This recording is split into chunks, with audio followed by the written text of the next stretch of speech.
Hi, I'm John Carlson. I'd like to welcome you to the APA Psychotherapy series. This series is on systems of psychotherapy, and this program is on schema therapy, and our guest expert is Dr. Jeffrey Young. Welcome. Thank you, John. Just what is schema therapy, Jeff? Well, schema therapy is an integrative therapy that's really designed to work with personality disorders and other patients who've had long-term, lifelong problems. So we're working with really the most difficult and most challenging cases. So just how does it work? Well, it has four major components. We have a cognitive component to the therapy. We have a very strong emotional component. We focus a lot on the therapy relationship, and we do a lot of what we call behavioral pattern breaking, which is trying to change these lifelong behavior patterns.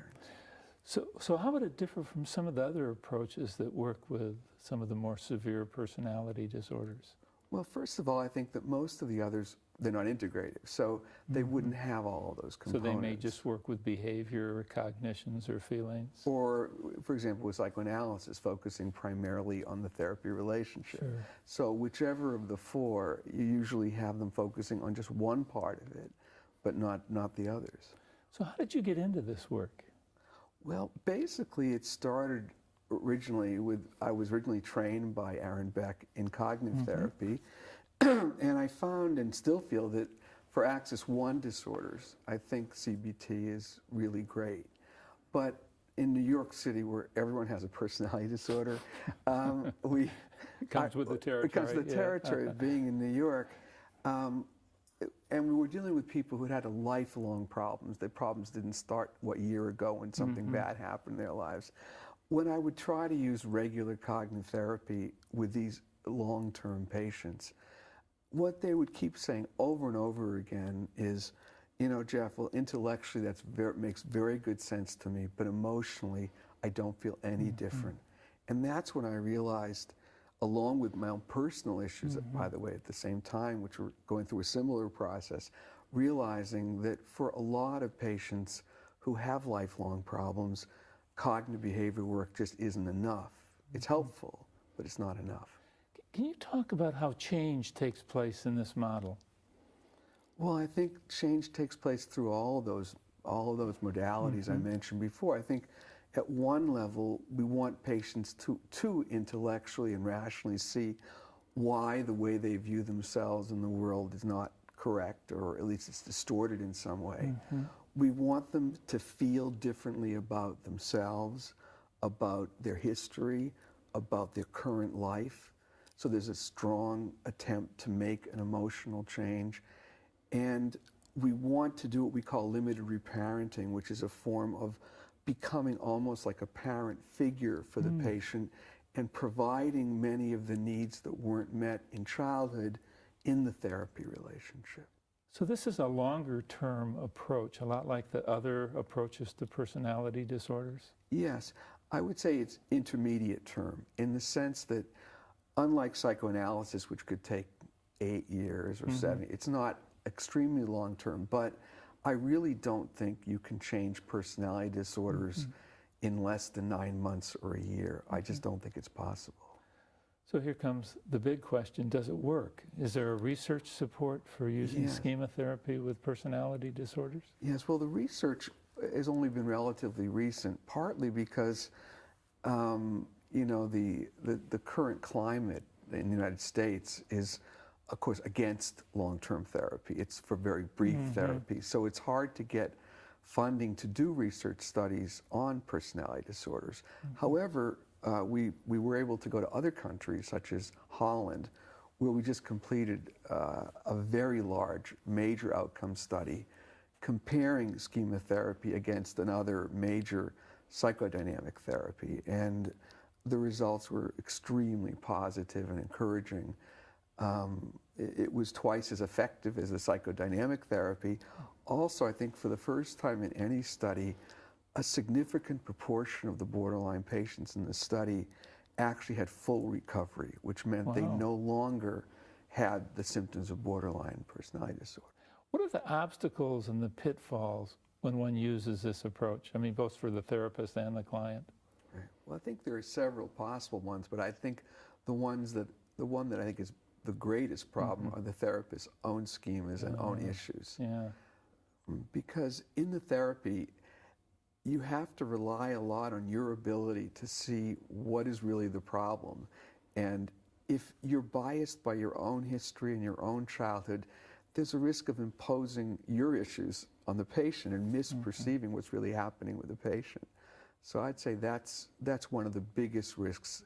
The other is because we're dealing with personality disorders, often the patients will get critical of the therapist, angry at the therapist, and again, the therapist's reaction sometimes will be can be potentially harmful. They can get angry back at the patient. They can become defensive and defend themselves.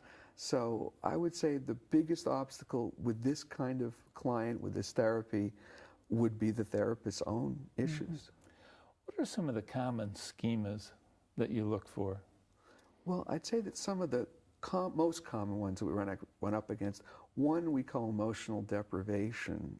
These are clients who, as children, didn't get much love, attention, listening, empathy, and now in their adult lives, they're in relationships where they don't feel connected, they don't feel loved.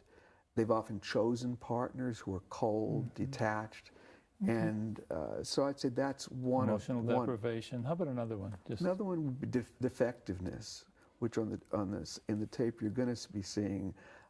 It's one of her major schemas, which is feeling that there's something fundamentally unlovable and bad about you.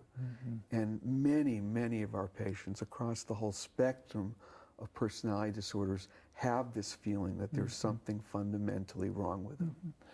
Are there any specific strategies that you use in schema therapy that might be unique to this approach? Yes. Well, I guess the one I referred to, one of them, I think that limited reparenting, I think, is something that's relatively unique. I think that, and in fact, also controversial. I think, and this is the idea that we become, within the appropriate limits of therapy, like a parent figure. So our idea is that we're not teaching the patient skills. It's not a manualized therapy. We think that if we become like good parents to the patient in the sessions, that they will internalize us as their good parent. And that's how the change takes place. Now, one final question before we move into the session. Are there steps or stages that you follow? Well, we don't have, again, not being manualized, and given that we have such a wide range of patients because there are so many characterological issues, there are no set stages. But I would say that early on in the treatment, we tend to do the more cognitive work and a lot of the emotional work. And then I would say in the second phase of the therapy, we tend to do the more behavioral work where we actually try to make changes in their actual life.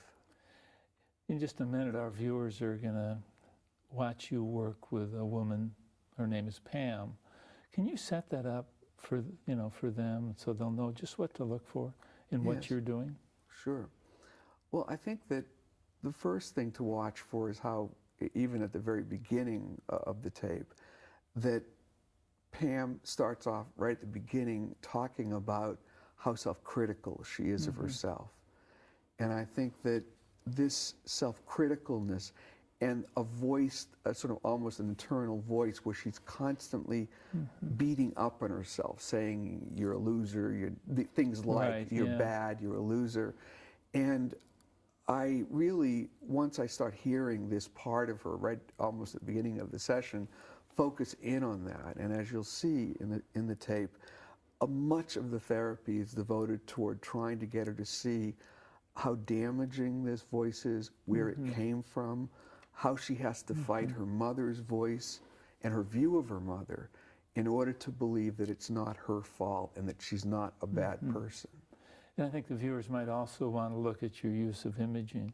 Yes, and I was going to say exactly. I think that the primary strategies that I use in this session are probably the imagery work and a dialogue with two-chair dialogue technique. So I think that watching those two strategies would be very helpful in understanding the therapy. Hey, let's watch.